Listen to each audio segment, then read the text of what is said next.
Auzubillahiminash-shaytanir-rajim. Bismillahir-rahmanir-rahim. Assalamu alaikum dear students. I am Fakhr, your biology teacher, the Lahore Garrison Junior and Upper School. 10th class biology chapter 15 inheritance को हम study कर रहे थे। आज का हमारा topic है Mendel's law of inheritance plus Mendel's law of segregation. बहुत इंपॉर्टेंट क्वेश्चन है मेंडल्स लॉ ऑफ सेग्रीगेशन। इससे पहले लास्ट लेक्चर में हमने जीनोटाइप्स के बारे में पढ़ा था। जीनोटाइप्स क्या होती हैं, तो जीन्स का कॉम्बिनेशन होता है, उसे हम जीनोटाइप्स कहते हैं। और alternate form of genes is called alleles. और हमने फिनोटाइप पढ़ी थी, जो जीन्स की वजह से ट्रेट जो खुसूसियात शो होती हैं उन्हें हम फिनोटाइप कहते हैं। ये हमारा लास्ट लेक्चर था। आज हम स्टार्ट करें मेंडल्स लॉ ऑफ इनहेरिटेंस से। George Mendel was monk in Austria. Monk priest पादरी को कहते हैं। जो ये मेंडल था, एक पादरी था ऑस्ट्रिया में। He developed the fundamental principles of genetics. तो इसने जेनेटिक्स यानी विरासत के बारे में कुछ प्रिंसिपल बुनियादी असूल बनाए थे। Mendel's propose that there are special factors in organism. इसने ये प्रपोज किया कि कोई स्पेशल फैक्टर है, कोई ख़ास फैक्टर है जो हर ऑर्गेनिज्म में मौजूद है, which control the expression of traits, जो खुसूसियात को क्या करता है, कंट्रोल करता है, and their transmission to next generation, और उनको फिर अगली नस्ल में मुंतकिल करता है। यानी वो जो खुसूसियात होती हैं एक नस्ल से दूसरी नस्ल में मुंतकिल होती हैं, वो किसी स्पेशल फैक्टर की वजह से मुंतकिल होती हैं। बाद में उस स्पेशल फैक्टर को हमने किस चीज़ का नाम दिया, जीन्स का नाम दिया। These factors were eventually termed genes. फिर इस फैक्टर को हमने क्या कहा, इवेंचुअली ये जीन्स है। Mendel selected pea plants. Mendel ने कौन सा पौधा सिलेक्ट किया, पी प्लांट, जिसका साइंटिफिक नेम है पीसम सैटिवम। ये हमने पहले पढ़ लिया हुआ है। To carry out a large number of experiments. उसने पी को सिलेक्ट किया और इस पर बहुत ज़्यादा एक्सपेरिमेंट किए। In his writings he gave a reason for this selection. उसने जो लिखा उसने रीज़न भी बताया कि उसने ये प्लांट क्यों सिलेक्ट किया। तो आपसे भी ये शॉर्ट क्वेश्चन पूछा जा सकता है। उसमें ये 4 पॉइंट हैं। Why Mendel selected pea plants. Mendel ने पी प्लांट ही क्यों सिलेक्ट किया, और भी तो बहुत सारे पौधे थे। आखिर किस चीज़ ने उसको अर्ज किया, किस चीज़ ने उकसाया कि वो ये वाला पौधा सिलेक्ट करे। He urge that an organisms for genetic experiment should have the following features. कहता था कि जिस पे एक्सपेरिमेंट कर उसमें ये कुछ फीचर्स होने चाहिए थे जो पी प्लांट में उसको नज़र आ गए, इस वजह से उसने ये सिलेक्ट किया। तो ये 4 पॉइंट शॉर्ट क्वेश्चन के लिहाज से इंपॉर्टेंट है। There should be a number of different traits. एक उसमें बहुत ज़्यादा ट्रेड्स, यानी नंबर ऑफ ट्रेड्स, बहुत ज़्यादा खुसूसियात होनी चाहिए। दी organism should have contrasting trait. और ऑर्गेनिज्म के पास कंट्रास्टिंग ट्रेट होनी चाहिए जिसका आप मुवाजना कर सकें। For example height. अब हाइट 2 तरह की है, लार्ज स्मॉल हाइट। इसी तरह there should be only 2 very different phenotypes, tallness and dwarfness. अब हाइट में तो 2 चीज़ें आएंगी, टालनेस आएगा और डवार्फनेस आएगा। इसी तरह है शेप उसकी किस तरह है, सीड की, रिंकल्ड है, राउंड है। तो मतलब कंट्रास्टिंग ट्रेड्स होनी चाहिए जिसका वो मवाजना कर सके, जिससे उसको फ़र्क का आसानी से पता चल सके। The organism if it is a plant should be self fertilizing. Organism क्या हो, सेल्फ फर्टिलाइज करता हो, but cross fertilization also should be possible. लेकिन उसमें क्रॉस फर्टिलाइजेशन भी होनी चाहिए। मतलब पहले तो ये कि सेल्फ फर्टिलाइजेशन तो कंफर्म करता हो, लेकिन उसके पास ये भी एबिलिटी हो कि वो क्रॉस फर्टिलाइजेशन भी कर सके। The organism should have short but fast life cycle. और उसका जो लाइफ साइकिल है वो शॉर्ट लेकिन तेज़ होना चाहिए। इस वजह से मेंडल ने ये प्लांट सिलेक्ट किया था कि उसमें ये चारों ट्रेड्स मौजूद थी। क्लियर हो गया। All these features are present in pea plants। ये तमाम खुसूसियात पी प्लांट्स में मौजूद थी। Normally the flowers of P plant allow self pollination. जो आमतौर पर है, जो पी प्लांट्स के फ्लावर्स हैं वो सेल्फ पोलिनेशन करते हैं। Cross pollination can also be done. हम क्रॉस पोलिनेशन भी करवा सकते हैं by transferring the pollen grains from the flower of one plant to the flower of another plant. हमने पीछे चैप्टर में पढ़ भी लिया क्रॉस पोलिनेशन और सेल्फ पोलिनेशन की डेफिनेशन। अगर सेम एक ही प्लांट है और एक ही प्लांट के एक फूल में से, सेम फूल में से जो पोलिनेशन होती है उससे हम सेल्फ पोलिनेशन कहते हैं। क्रॉस पोलिनेशन में एक पौधे का एक फूल दूसरे पौधे के फूल से जो हम फ्लावर से पोलन को ट्रांसफ़र करते हैं वो क्रॉस पोलिनेशन है। Each trade studied in pea plant had 2 distinct forms. Mendel succeeded in his work not only because he selected the right organism for his experiment, but also because he analyzed the results by using the principle of statistics. वो इस वजह से कामयाब नहीं हुआ कि उसने अच्छा प्लांट सेलेक्ट कर लिया था, बल्कि इस वजह से भी कामयाब हुआ कि वो जो करता था एक्सपेरिमेंट उसके रिजल्ट्स को वो एनालाइज करता था स्टैटिक्स, यानी रेशो प्रोपोर्शन लेकर उनको एनालाइज करता था बाकायदा। Mendel's law of segregation. Mendel studied the inheritance of seed shape first, for this purpose he cross two plants having one contrasting trait. तो मेंडल ने सबसे पहले inheritance of seed shape first, कौन सी, सिर्फ सीड की शेप ली।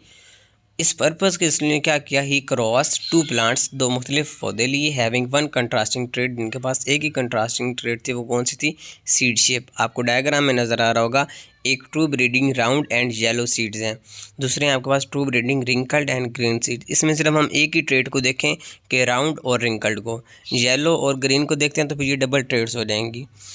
Clear, हम सिर्फ एक ही चीज़ को देख रहे हैं, राउंड और रिंकल्ड को। A cross in which only one trait is studied at a time is called monohybrid cross।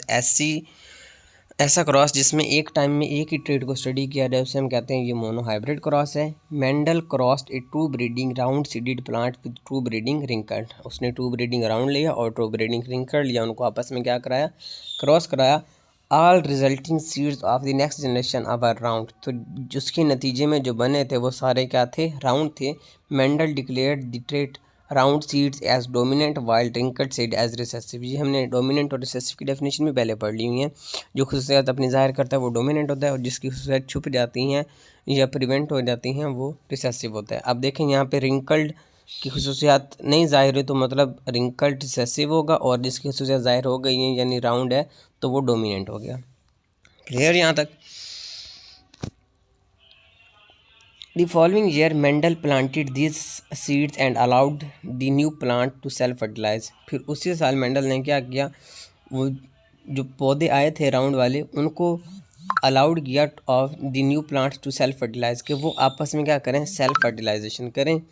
As a result जिसके नतीजे में क्या हुआ, he got 7324 seeds, 5474 rounds and 1850 wrinkled. अब टोटल उसने 7324 सीड्स लिए, जिसमें से 5474 राउंड्स निकले और 1850 रिंकल्ड। यानी रेशो कितनी रही, 3:1। 3 मतलब 3 गुना राउंड थे और 1 गुना क्या थे, रिंकल्ड थे। The parental generation is denoted as P1 generation. The offspring of P1 generation are F1 generation. अब अगर आप ज़रा डायग्राम पे फोकस करें तो सबसे पहली जनरेशन हमारे पास है पेरेंटल जनरेशन। जो भी हमने बात की कि राउंड और रिंकल्ड का हमने क्रॉस करवाया तो हमारे पास तमाम पौधे क्या हैं, राउंड आए हैं। ठीक है जी, इसको कहते हैं हम, ये P1 जनरेशन थी पेरेंटल जनरेशन, और उससे जो नेक्स्ट जनरेशन बनी उससे हम कहते हैं F1 जनरेशन। फिर इस पेज पे जो लाइनें लिखी हुई हैं, the following year Mendel planted these seeds and allowed the new plant to self fertilize. Mendel ने क्या किया, फिर इन सीड्स को ले, ये जो राउंड वाले थे ना, इन सीड्स को आपस में क्रॉस कराया। आप डायग्राम में देखें नेक्स्ट पे, ये देखें जी, F1 क्रॉस F1, यानी ये जो जनरेशन आई थी ऑल राउंड वाले, इन तमाम राउंड का राउंड के साथ क्रॉस करवाया। ये F1 जनरेशन, इसके नतीजे में जो बने हैं उससे हम कहते हैं कि वो हमारे पास कौन सी जनरेशन होगी, F2 जनरेशन। अब उसमें परसेंटेज देखें, 75% हमारे पास राउंड है और 25% क्या है, रिंकल्ड है। मतलब रेशो हमारे पास क्या रही, 3:1। 3 राउंड हो गया और 1 क्या हो गया, रिंकल्ड हो गया। तो ये मेंडल्स लॉ ऑफ इनहेरिटेंस है जी। यहाँ तक क्लियर हो गया। ये लॉ ऑफ सेग्रीगेशन की हम बात कर रहे हैं, तो नेक्स्ट में आपको बिल्कुल क्लियर हो जाएगा मज़ीद। Mendel concluded that the traits under study were controlled by discrete separable factors or genes। Mendel ने क्या नतीजा अखज़ किया, that traits ऐसे खसूसियात under study were controlled by discrete factors और जीन्स। ये जो खसूसियात है ना, ये कंट्रोल हो रही हैं किसी फैक्टर से, जिसे हम क्या कहते हैं, फैक्टर या जीन्स। वो फैक्टर को बाद में हमने जीन्स का नाम दे दिया गया। अब ये जो लास्ट है पैराग्राफ, ये डेफिनेशन है और इसी से आपको डेफिनेशन क्लियर होगी कि मेंडल्स लॉ ऑफ सेग्रीगेशन क्या है। क्लियर। इन ईच ऑर्गेनिजम्स, हर ऑर्गेनिज्म में the genes are present in pairs. Genes किसकी फॉर्म में होंगे, पेयर्स की फॉर्म में होंगे। अगर आप डायग्राम में भी देखें तो ये देखें, ये जीन्स पेयर की फॉर्म में, RR और RR, ये 2 पेयर्स हैं।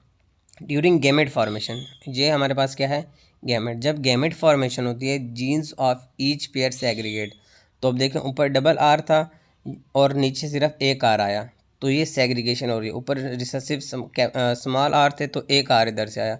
अब ये R R के हैं, उससे सेपरेट होके आ रहे हैं। सेग्रीगेट का मतलब होता है अलहदा होना। गैमेट फॉर्मेशन के दौरान जो जीन्स होते हैं वो सेग्रीगेट हो जाते हैं from each other and each gamete receive one gene from the pair. अब नेक्स्ट में जो जनरेशन बनेगी ये दोनों फिर आपस में मिलेंगे और दोबारा से क्या बना देंगे, एक पेयर बना देंगे। इससे हम कहते हैं लॉ ऑफ सेग्रीगेशन, अलहदा होना। गैमेट फॉर्मेशन जब भी होगी तो जो जीन्स पेयर की फॉर्म में होते हैं वो क्या होते हैं, सेग्रीगेट हो जाती हैं, अलहदा हो जाते हैं और फिर आपस में मिलके आगे न्यू जीन का पेयर बना देते हैं और एक नया ऑर्गेनिज्म यहाँ पे बन जाता है। ये देखें सेपरेशन हो गई, सेपरेशन होने के बाद ये दोनों दोबारा मिलते हैं और आगे न्यू ऑर्गेनिजम्स बन गया, वो उसमें तमाम राउंड थे। क्लियर हो गया। When the gametes of male and female parents unites, जब मेल और फीमेल के गैमेट्स दोबारा मिलते हैं तो रिजल्टिंग, उसके नतीजे में क्या होता है, the resulting offspring again gets the gene in pair. तो जो रिजल्ट होगा उसके नतीजे में वो दोबारा किसके फॉर्म में आ जाएंगे, पेयर्स की फॉर्म में आ जाएंगे। This conclusion were called the law of segregation. इससे हम कहते हैं law of segregation. In short आपने क्या डेफिनेशन याद रखनी है कि जब भी गैमेट की फॉर्मेशन होगी जो जीन्स के पेयर हैं वो सेग्रीगेट हो जाते हैं। हर एक गैमेट जब आता है तो एक ही सिर्फ जीन का रिसीव करता है और जब वो दोबारा मिलते हैं तो वो दोबारा क्या, किसकी फॉर्म में आ जाते हैं, पेयर की फॉर्म में आ जाते हैं।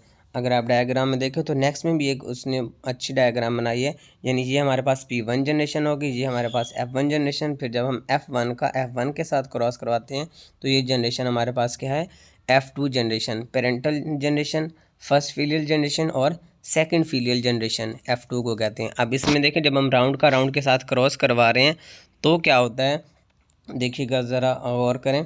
इसमें से आ रहा है, ये गैमेट्स पहले अलहदा हो गए, ये गैमेट्स क्या हो गए हैं, अलहदा हो गए हैं। अब ये दोनों गैमेट्स सेपरेट हैं, इस वजह से दोनों गैमेट्स आए हैं। जब इधर दोनों सेम होंगे तो उनमें से एक आएगा, ये बात आपने लाजमी याद रखनी है। जब गैमेट्स दोनों सेम होंगे तो उनमें से एक एक रिसीव होगा। अब जब गैमेट्स दोनों डिफरेंट होंगे तो फिर वो दोनों रिसीव होंगे। अगर सेम है तो एक गैमेट रिसीव होगा, अगर डिफरेंट हैं तो फिर वो दोनों ही रिसीव होंगे। अब इसमें देखें कि दोनों ही शो हो रहे हैं, कैपिटल आर भी स्मॉल आर भी, इसमें भी कैपिटल आर भी और स्मॉल आर भी। क्यों? क्योंकि ऊपर जो हमारे पास पेयर है वो दोनों डिफरेंट है, यानी हेट्रोजाइगस कंडीशन है। इसमें कौन सी कंडीशन है, होमोजाइगस कंडीशन है, इस वजह से एक एक रिसीव हुआ है। ये सेग्रीगेशन है, इसमें भी सेग्रीगेशन हुई है, इसमें भी सेग्रीगेशन हुई है, डिपेंड करता है होमोजाइगस है कि हेट्रोजाइगस है। अब जब F1 आपस में क्रॉस कराते हैं, अभी हमने F1 का क्रॉस F1 के साथ करवाया है तो कैपिटल आर से मिलेगा, ये आपके पास आर आ गया नीचे। फिर नेक्स्ट आर को आप नेक्स्ट आर से क्रॉस कराएंगे तो कैपिटल आर स्मॉल आर, फिर इस आर को इस आर के साथ क्रॉस कराएंगे, कैपिटल आर स्मॉल आर, फिर लास्ट में आर को क्रॉस कराए, यानी दोनों स्मॉल आर हैं तो आपके पास ये अलग से कंडीशन आ गई। अब एक ये रिंकल्ड है, बाकी ये तीनों क्या आपके पास राउंड हैं। तो ये 75% राउंड, 25% रिंकल। ये आज का हमारा टॉपिक था। इसके बाद एक छोटी सी प्रॉपर्टीज़ बताई गई हैं। ये देखें सेग्रीगेशन के बारे में बताया कि सेग्रीगेशन में क्या होता है। अगर आप देखो ये कंडीशन है ना, तो इसमें ये सेग्रीगेट होके आ रहे हैं, ये सेग्रीगेट हो गया। फिर नेक्स्ट जब आपस में मिलते हैं, इसके आगे क्रॉस होना होता है तो फिर वो आगे एक पूरा क्या बना देते हैं, पेयर बना देते हैं जी। अच्छा, एक बुक में डायग्राम बनी हुई है, MCQs भी बहुत इंपॉर्टेंट आए थे कि जो पी प्लांट है उसमें टोटल कितनी ट्रेड्स को स्टडी किया गया, तो 7 ट्रेड्स को स्टडी किया गया। कौन कौन सी हैं, राउंड रिंकल्ड है हमारे पास, सीड का कलर कौन सा है, ग्रीन और येलो है, फ्लावर का कलर कौन सा है, वाइट और पर्पल है, और इसके बाद पोर्ट शेप किस तरह है उसके पास है, फ्लैट है, कंस्ट्रक्टेड है, ग्रीन है, येलो है, एक्सियल है, टर्मिनल है, लॉन्ग है और शॉर्ट है। ये सारी ट्रेड्स को स्टडी किया गया। ये MCQs भी बोर्ड में आया था, तो ये इंपॉर्टेंट MCQs है। आपने ट्रेड्स भी याद रखनी है कौन कौन सी और कितनी ट्रेड्स को स्टडी किया गया। Thank you. आज का हमारा टॉपिक ये था। अल्लाह हाफिज़, टेक केयर।